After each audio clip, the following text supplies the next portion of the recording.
Hello, Flated friends. This past Sunday was the final day for skiing and riding here in Eagle County, and this past winter has been very cold with a lot of snow, as we were seeing an average weekly accumulation of 19 inches, and Vail Mountain received 357 inches for the season total. And it's at this time of year that the spring runoff is starting to occur, and the more snow that we have up high, the better the runoff.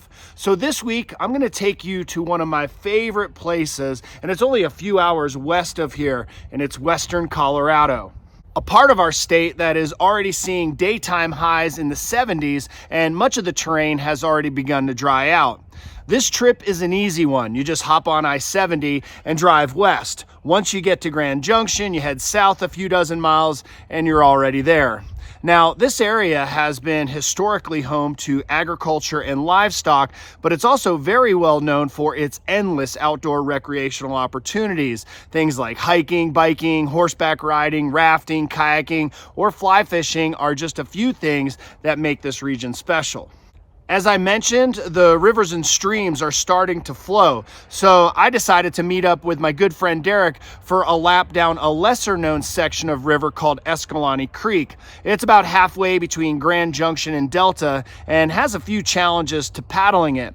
One is the fact that there is no online gauge to let you know if it has enough water in it, and typically when it does run, it only lasts for a few days. Last year we tried to do this run and we showed up a few days late and there wasn't enough water in it. This year it was definitely low but very much runnable. It's such a fun stretch with plenty of action from start to finish. The final section contains a spot that's known as the potholes, and although it was runnable, I prefer this particular drop to have a little more water in it. It's still a really cool canyon to be down in and a fantastic way to kick off the paddling season. From Escalante, I headed further south about a half an hour to the town of Delta, a community that is rich in Colorado history. It's also home to one of my favorite stretches of river, the Gunnison. This place is a river lover's dream. It's also home to some of the best fly fishing on the planet. There are several ways to access the river, but this year I decided to just hike up from the pleasure park a couple miles, fishing along the way. It was a good thing that I brought my kayak, as I needed to paddle across the North Fork of the Gunnison in order to get to the River Right trailhead. The unfortunate part of this adventure was that the Gunnison was not its usual crystal clear clarity and was a bit cloudier than usual. No matter though, it was still an exceptional time taking in the sights, throwing out a line, and getting in a few miles of hiking along the way. For the third day, I decided just to take it easy and cruise around the area. There are so many awesome little towns here.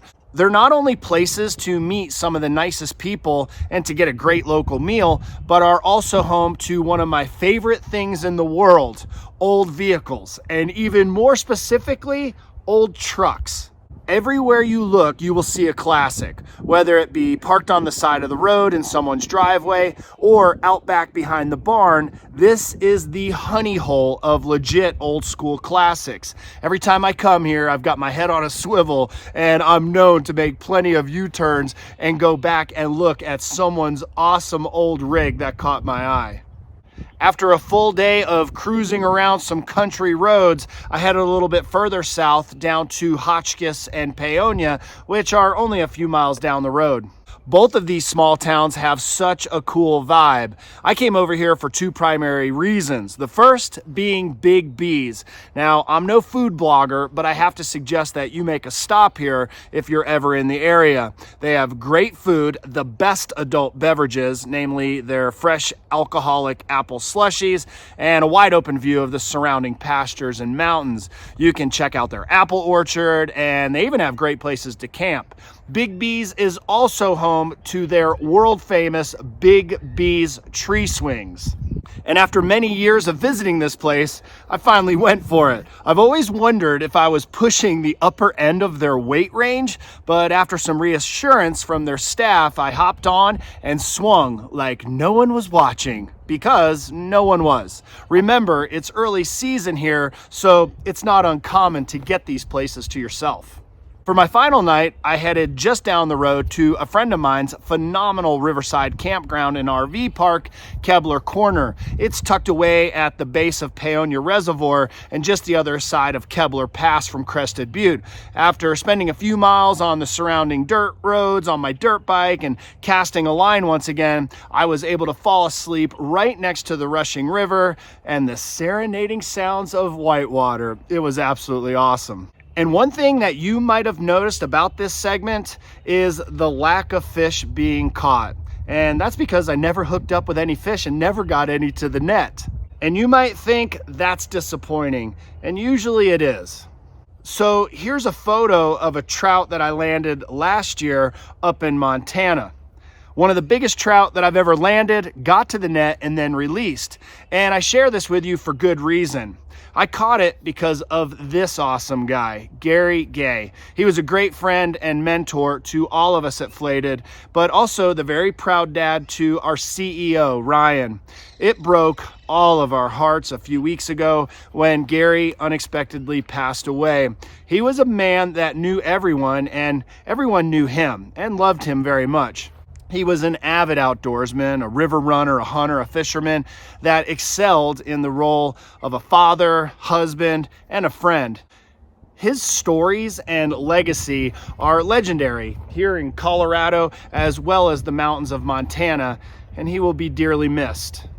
The last time I saw him last year in Montana, he asked, "Do you want to catch a big fish? I know just the place." And he took me there and put me on that fish the whole day, sharing the stories and history of where we were, the Blackfoot River Valley, a place that he loved so deeply.